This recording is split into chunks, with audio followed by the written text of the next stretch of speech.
Hey, what is going on, guys? The Destroy Gundam is here. Check out this absolutely massive box for what is to be an absolutely massive kit here. The Destroy Gundam, a massively huge, more so mobile armor than it is Gundam. From, of course, Gundam Seed Destiny. It's not too often that Bandai makes a gigantic HG like this. There's really only a handful of them, so it's always kind of a big deal when Bandai makes something quite this big. Let's go ahead and get into it for today's video. So yeah, with a box this big, it's always kind of a challenge to actually be able to show you guys on the screen here, but there you can see the Force Impulse there in the foreground, dashing towards the Destroy Gundam, and just all the beam spam going on there with some really cool lighting effects. It's a really awesome illustration here for the box art. I have to say, all the details and everything look super cool on there. Here on the ends of the box, you can see this is number 246 in the line. You can see it's a relatively thick box as well, aside from being huge. And on the bottom side there, a look at the fully painted sample build front and back, including that extra stand that it has to hold up the backpack. That stand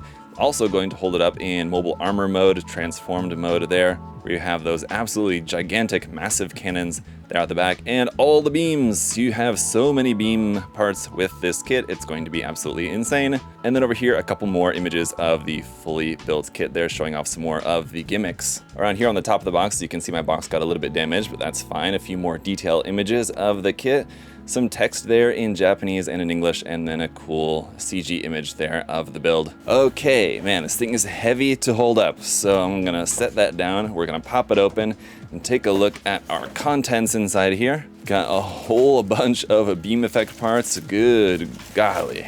And some absolutely massive parts in here, of course, but I want to take a look at the instructions first, if I can find them. Here we go. So as big as the kit is, the instruction manual itself is pretty standard on the front, an HG style sample image, photograph of the painted build, some stats over here on the side.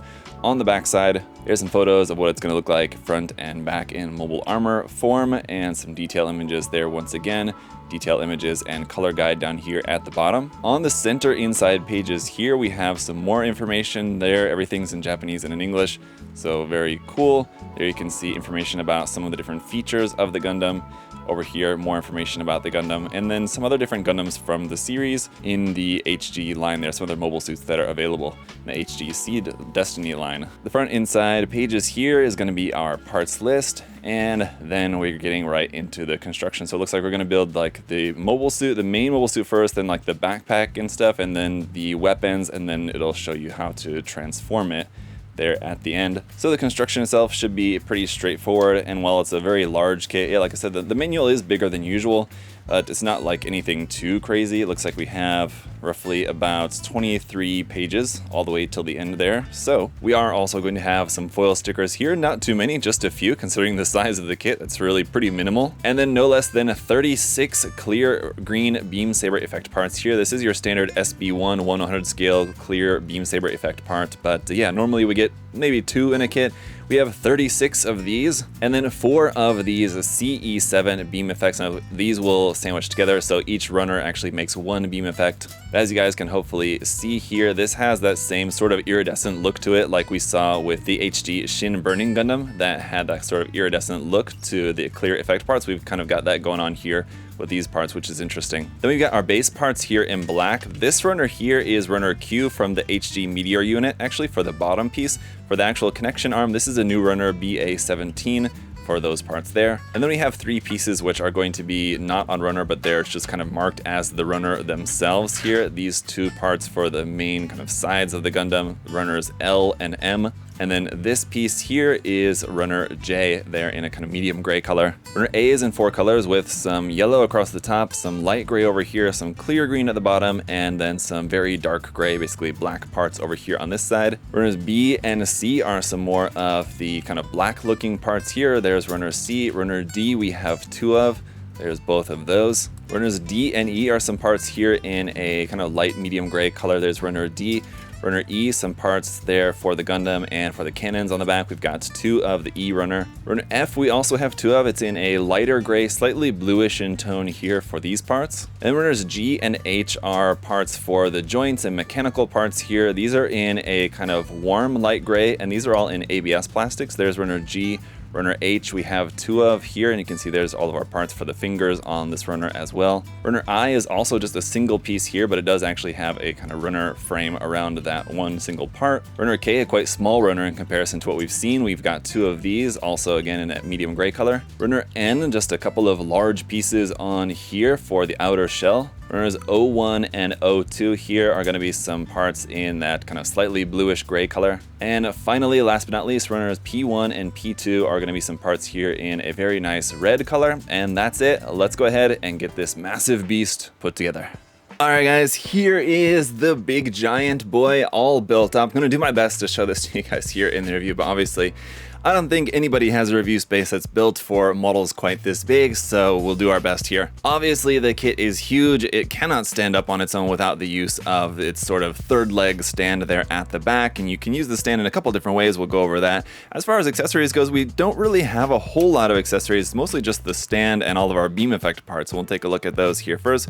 But let's go ahead and get into it. So yeah, so the stand is going to plug up underneath the backpack right here, and then we're going to use this base plate piece right there just for, like I said, making this stand in just a standing pose. That said, if you want this in a levitating pose, as it's called in the manual, we're actually gonna swap this piece here at the bottom. Gonna remove this and swap it out for this much bigger piece to support the kit being levitated, or to be elevated anyway, flying.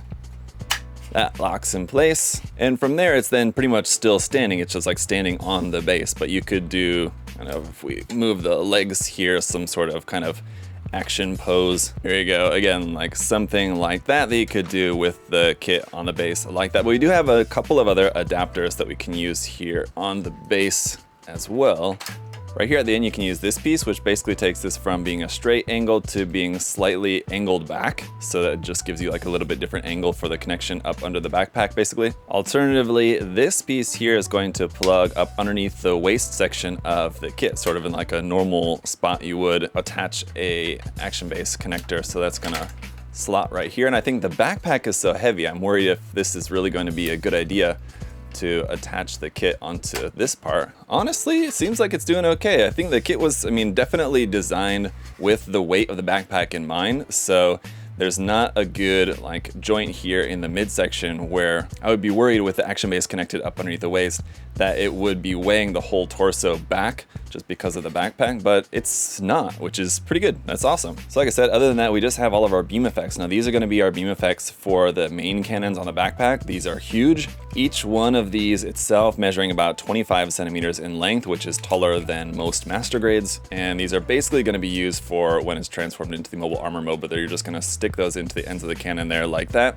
And they look pretty good. These being 2 parts sandwiched together, sometimes for beam effect parts, it's not really a good thing because then you can end up seeing the connection pieces inside. It just kind of ruins the look. But because these aren't totally transparent, you really can't see the connection pieces inside. You can sort of see them in there, but because this clear plastic has that kind of iridescent powder injection in there, it gives this really nice look and you don't really see the connections inside. That said, some of the nubs, some of the gates on these clear parts are in like a really weird position. Honestly, it made it kind of difficult to remove the nubs on some of these, but again, just because of the beam being so just like this big shiny beam effect part, you're not really gonna notice the nubs too much, but if it catches the light in just the right angle, you might notice those. And then of course we've got all of these. Now in the unboxing portion, I thought this was all the same size. There is actually 2 different sizes here. There's actually the SB1 and the SB13 one. The SB13 one are the 1/44 scale beam saber effect parts. So you guys can maybe see the difference here. The longer ones are going to be the beam effect parts that we're going to use for coming out of the backpack. We're going to connect those all in these little red bits sticking out of the beam emitters out of the backpack there like that. And also going to use those larger ones here in the forearm cannons. The smaller ones are going to be the ones that we're going to use for the fingers, the beam emitters in the fingers. So in the thumb and each of the fingers, you have a little hole where we're going to plug those into there like that. And it's going to give you a look something like this, which is pretty cool. And then obviously you can times that by 2 for the other arm. And then with all the beam effects added onto the backpack as well, it's going to be a pretty intense look. One other thing I want to mention here is about the stickers. As you can see, some of them I used and some of them I didn't use. Basically all the ones that I used are all the ones that go underneath the clear parts, like here in the forearm, for example. there's a mirror sticker that goes underneath that clear green part, which makes that shine really nice and brightly. And here for the eyes, there's a mirror sticker that goes behind the clear green part, which makes the eyes shine nicely. But if you prefer, you can just use this sticker here for the eyes, kind of your normal eye sticker. And then also for the head cameras, on the front and the back of the head, there's cameras that it's just a clear green part in there.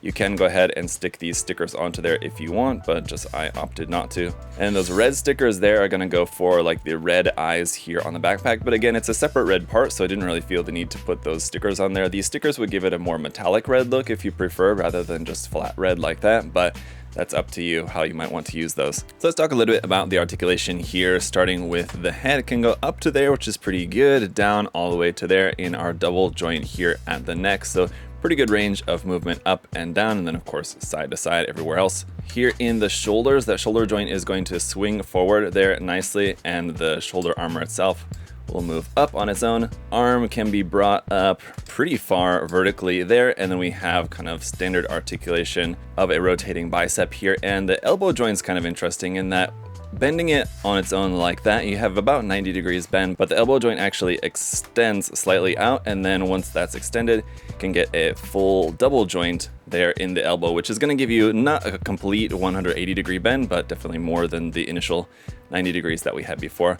Then of course the wrist is just on a ball joint, but we do have a hinge here at the base of the hand as well. And then as you can see from our fingers, each one, including the thumb, is connected via a ball joint to the hand. And then we have a joint in the thumb, a single joint there. In the case of the fingers, there's two joints after the initial ball joint there. So fully articulated hands there for you guys who like those. And then of course the forearm can come off and act as a remote weapon. This on the back here can be attached onto an action base just with a 3mm connection peg right there. And these can fly around and do their blasting with your beam effect parts or whatever. And another cool feature here on the arm, which is really just kind of part of the transformation, but I'll just go ahead and show this to you guys now. This part here on the top actually lifts up, and that disengages a lock there that will allow the hand to push down into, like, further into the forearm. For when that's transformed, just the hands are not in use, so they're just kind of sunk down into there, and then you push this back down like that, and then it's just locked into place like that. Now on a quick side note here, the way the arms are connected onto the torso, onto this long peg there, is not a locking mechanism, so you might expect where you have to put it on upside down and then rotate it around 180 degrees to lock the arm onto the body. We don't have that in this case, although we do have a similar mechanism here in the hands. The way the hands plug in, there's a certain way, and then once they're turned, you can't actually take that out of there again, so that's nice. And similarly down here, the way the legs are connected onto the hips, there's no locking mechanism there, but there is a locking mechanism on the peg that connects the torso to the hip section. So you have to connect the torso to the hip section like sideways, and then you plug it in and then turn it, and then that's locked into place, so the legs are not going to, or at least the hip section is not going to fall off from the main body. And so on that note, yes, here at the waist section, we're only going to have a rotation there, no forward, backward, side to side bend here at all, and that's basically just to account for the weight of the backpack, so I don't mind that. Oh, and on another quick side note, the smaller beam effect parts do actually fit into the holes here on the chest section. I don't think that that's anywhere in the manual, because I was looking and didn't see that, and also didn't see in any of the promotional images, but you can attach your beam effect parts there into the chest as well, which is pretty cool. Anyway, down here for the skirt section, the front skirts are just connected via ball joints up underneath the skirt sections. You kind of have a little bit of like molded detail up underneath there, but not a whole lot. The side skirts are also just connected via small little ball joints there, and then the back skirts, those are also movable independently there, just attached via ball joints. As for the hip connection for the legs, nothing really special there. We have rotation at the top of the thigh there, and you're able to bring the leg out there pretty far to the side before you're going to be popping off the side skirt there. And unfortunately to the front, you can't really bring the thigh up as high as I maybe would have liked, but then once you bring that up as high as it's going to go, you have a double joint here at the knee, and then the ankle joint is actually pretty nice here as well. So we have some side to side bend there, which is pretty good, and then we have a double joint at the ankle for forward and back motion. So one joint is for moving forward, the other joint is for angling the foot back like that, which works really nicely. The back toe is what we're going to use for when it's in its transformed mode, that folds back like that. And the front toes, each of those move up and down a little bit there as well for doing a kind of angled or more dynamic standing pose. And lastly, just to show you guys up underneath the feet, we do have full detail there, so there's no hollow gaps or anything. So I'll show you guys what the kit is going to look like transformed here in just a second, but a couple of the mechanisms that are involved in the transformation, this part here on the chest, going to slide forward like that, and that unlocks the head to be able to move down into the body like so. And if we remove this cannon section here on the back, a couple of things I want to point out here on the cannons. Number one, we have another clear green part and a foil sticker, like a mirror sticker that goes in behind there, so that looks really nice and bright there for the camera. The seam lines are just made up as panel line details on here, so you're not going to have to worry too much about the seam lines on these big massive cannon parts. And on the note of seams, that actually goes for the entirety of the kit. Anywhere where there's like a seam line, it's pretty much made up as a mold line, and you really wouldn't have too much seam line removal to do anywhere on the kit, I don't think, actually. But anyway, yes, for this connection arm here, which connects the cannons to the backpack, there's a kind of cool little gimmick that you actually have these switches here and here that control the angles. So when that's unlocked, you can then move this and you can move this, and then there's different points, sort of like an action base, where then you can lock that into place at a different angle. So that's going to be, for example, angled a little bit more up when you have it transformed into the mobile armor mode.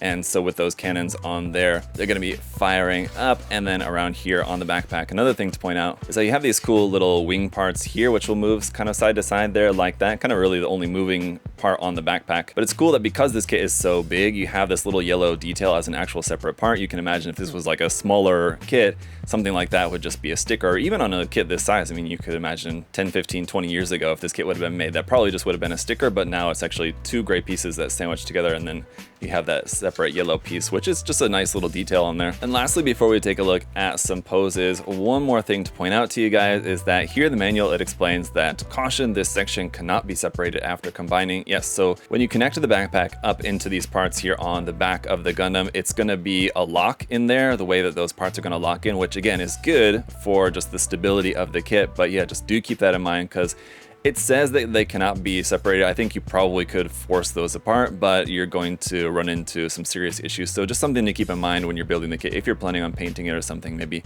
just don't even bother connecting the backpack onto the Gundam until like you're really, really ready for it to be connected, because it's gonna be a real pain to try to get that apart later. And one more thing, just because I know someone's gonna ask, they're gonna wanna see a size comparison. Here it is with a standard 1/44 scale. Not that this is not standard, it's 1/44 scale, but a kind of normal size, typically the size of 1/44 scale kit that we have here of a Gundam. This is the entry grade Strike Gundam compared to the Destroy Gundam. So as you can see, it's gonna be about the size of the kind of lower part of the leg, or about the size of like the torso and waist section here of the Gundam. So it's definitely going to be a very, very large 1/44 scale kit with an overall head height of about 28 centimeters. And if you go all the way up to the tips of the cannons, that comes out to probably about 41 centimeters. So all right, let's wrap up the review here by taking a look at a few different poses with this. Obviously, just because of the size and just kind of the overall mass of the Gundam, it's not going to be like the most posable Gundam, but there's still some really cool stuff that you can do as far as posing with this. As you saw, the articulation is actually really quite nice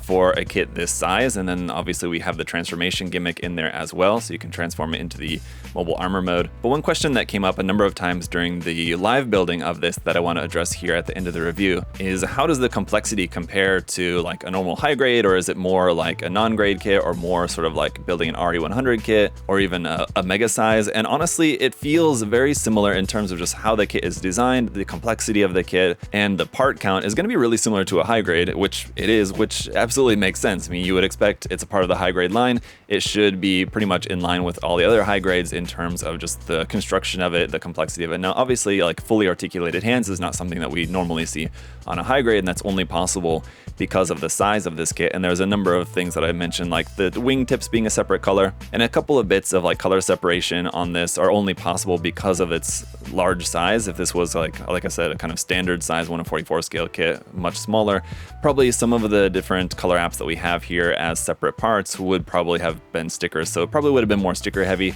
had this been a smaller kit. But generally, as you might expect, it's very much like a high grade. It's just absolutely gigantic. And that also goes for the details itself. While we do have a lot of really nice detail on there, it's not super duper detailed as you might expect maybe if this was like a master grade or some other grade. So again, even the amount of detail, like the surface detail that we have molded in the plastic, is going to be pretty similar to what you might expect for a high grade here as well. So it'll look really good paired together with your high grade kits, especially with the high grade Seed Freedom kits, which do have a lot of really nice color separation and details in them, more so than some of like the older Seed kits, for example. So this is a kit that will go really well with some of your other Seed HG kits, and honestly it will just look really awesome in any display. Obviously with a kit this size and this massive, with that huge massive like UFO looking backpack on it as well, it's definitely going to be very eye-catching in your display or in your display case or whatever. And lastly, just want to give a shout out to Bandai, because I think they just did an amazing job with this kit. It certainly had to have been a challenging kit to try to make, just because of the weight of the backpack